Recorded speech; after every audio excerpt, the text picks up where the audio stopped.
Hello and welcome, fellow Marvel fans, to the Snark Industries podcast. I'm John. And I'm Remy.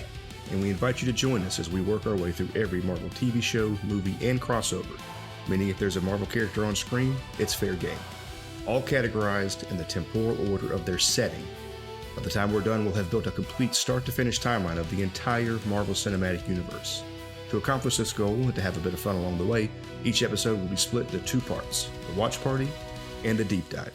If you're hearing this, you found one of our deep dives. This is where we slow things down and take a more pragmatic, in-depth look at a piece of Marvel media. We'll walk through the full plot, explore connections to the wider MCU and Marvel Comics, highlight Easter eggs, unpack lore, and of course, give you our own personal thoughts and feelings. Although this episode stands on its own, it is designed to complement the Watch Party. So, if you haven't watched along with us yet, we highly recommend starting there first and coming back here for the full breakdown. Most importantly, we want to thank each and every one of you for joining us on this incredible journey. We're not affiliated with Marvel in any way, shape, or form.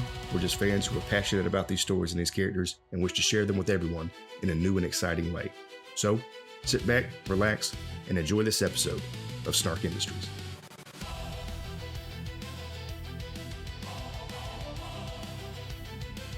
Hello, ladies and gentlemen, and welcome to the deep dive for episode What If the Avengers Assembled in 1602? John, you want to give us a synopsis? I do, begrudgingly.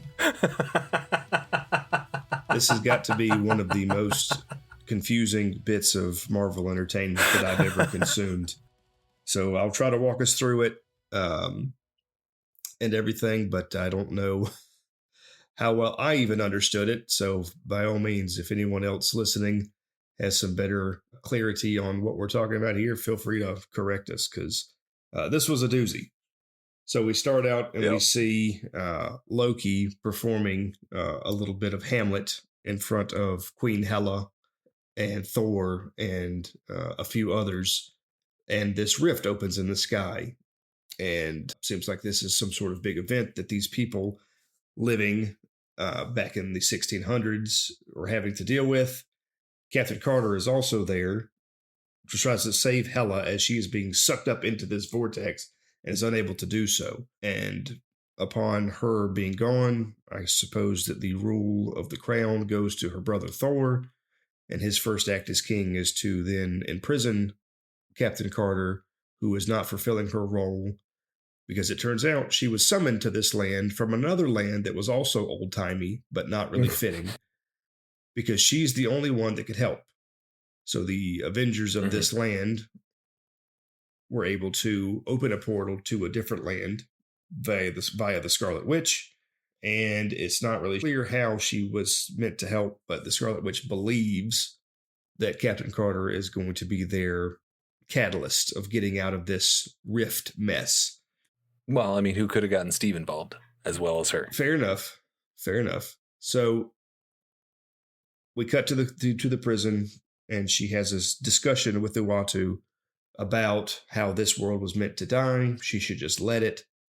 She, does what heroes do and says, no, I'm going to help this place. And breaks out of prison, frees the Hulk, who is also there, and together, they make their way toward the throne room, it appears. Mm-hmm. Not before stopping along the way and consulting Tony, who is building some sort of device to help them ultimately find what they call the forerunner, which is whoever is responsible for all this rift stuff in the first place. It's not clear who it is, but Tony's able to build a device that he says will help. Now, all the main characters find themselves at the throne room. A fight ensues between, ultimately, Thor, the Scarlet Witch, and his royal guard. And then, ultimately, who is our group of heroes? We've got Captain America. We've got Captain Carter. We've got Ant-Man. I believe Bucky was there. The Hulk was there. Tony was there. We have a very cool action scene where they're having this fight, and ultimately, they're able to take the scepter. Wanda sort of shows that she is kind of playing double agent here as one of these rifts opens up above the throne room itself and tries to help them complete Tony's device by taking the scepter that Thor was using and placing the jewel from it into this device that Tony made, which turns into a gauntlet, which fires ultimately what is the equivalent of a repulsor blast, but seems to be some sort of hex technology. She takes it, or Captain Carter puts it on her hand, fires it at Thor, which doesn't seem to do anything to Thor, but instead illuminates Captain America, Steve, in this green shimmering light, revealing that he is in fact the forerunner, and he has gotten there from the main universe by clicking the time stone with his shield while he's fighting Thanos in Wakanda. And they have a tender moment where they don't want to lose each other again, as in both of their worlds, they had lost each other in some way. But ultimately, Steve walks up and just touches the button of the gem that was placed in this as a power source to this gauntlet that Tony had. Instead of touching butts, he's touching buttons. And everyone in the room seems to disappear with the exception of Captain Carter, who still remains.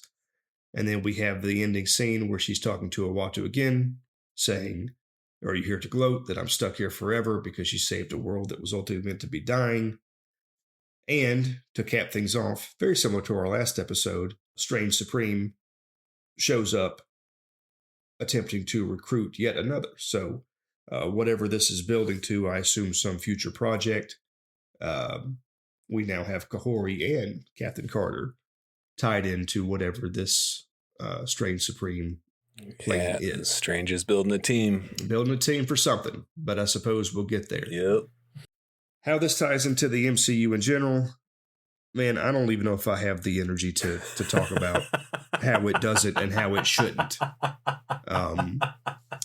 This episode, and as I've clearly stated before and will continue to state, What If is not my favorite because it's so ridiculous. This one really took the cake for me.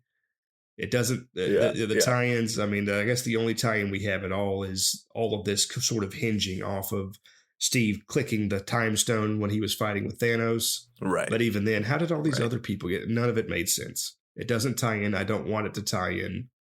Are we also to believe that vibranium can damage a time stone? I don't know what I want to believe. I don't. None of it makes sense. You don't want to take anything from this episode. I'm good at that. I don't. The continuity here doesn't follow. It doesn't track. It was an interesting episode that had some cool, 1600 vibes.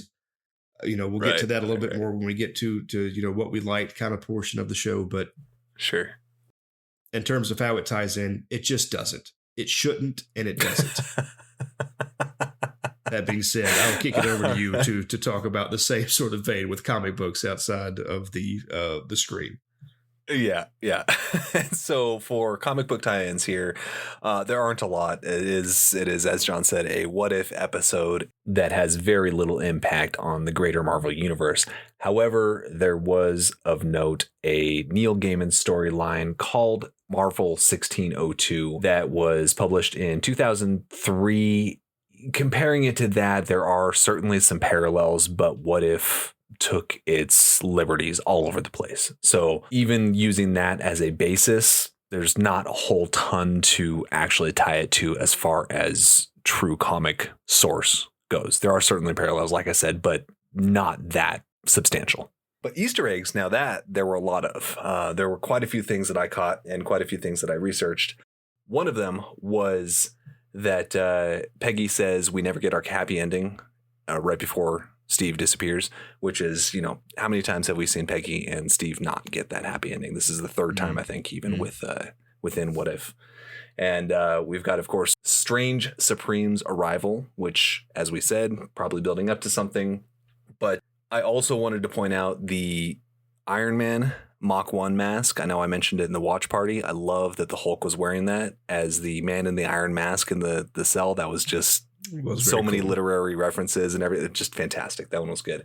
And I loved that Loki's portrayal of a Shakespearean actor was in this, because if you remember, I think it was Ragnarok where Matt Damon is playing Loki. Yes. And I do recall it all just kind of meshes together.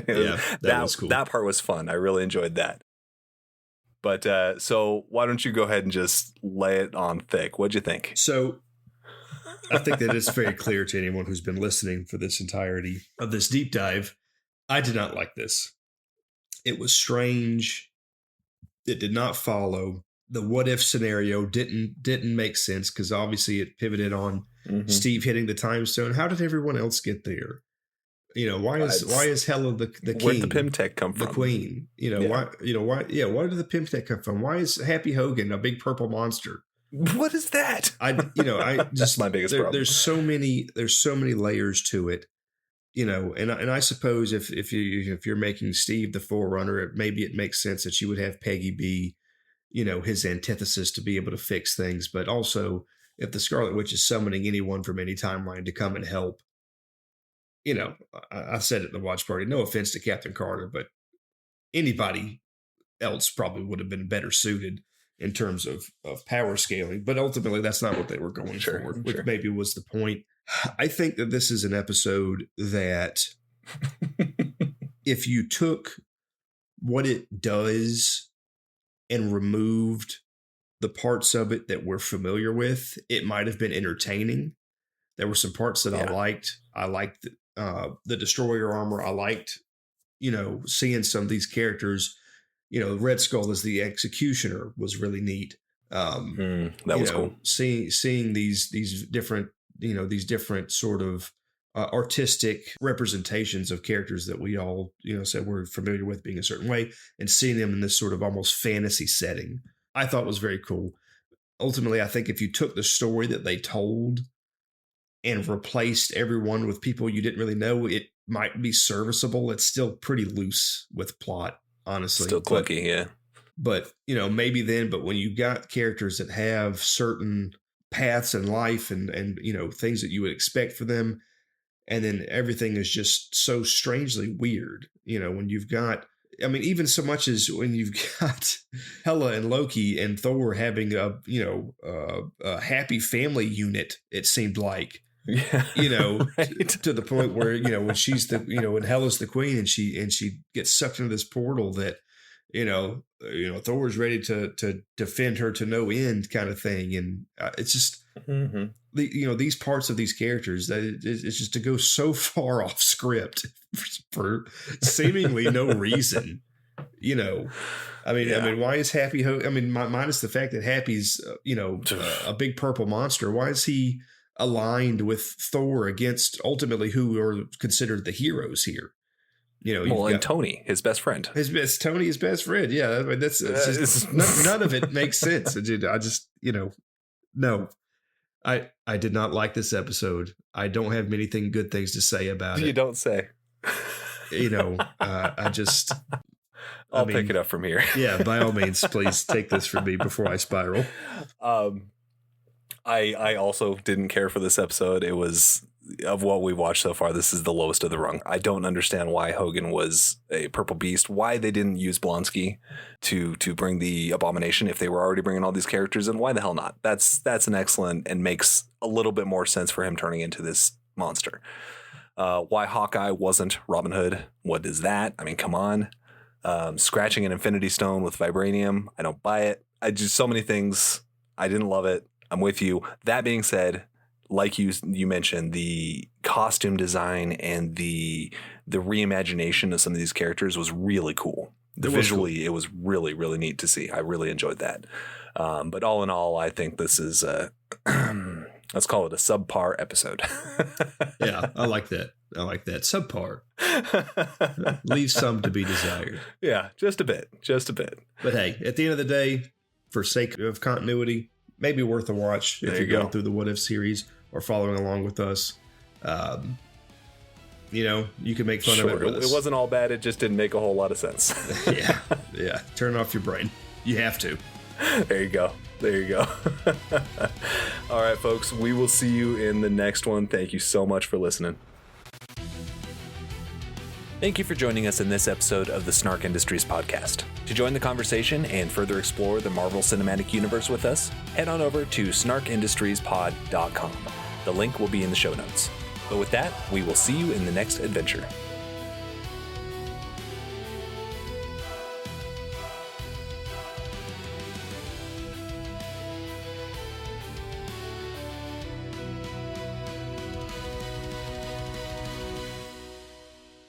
Zoop.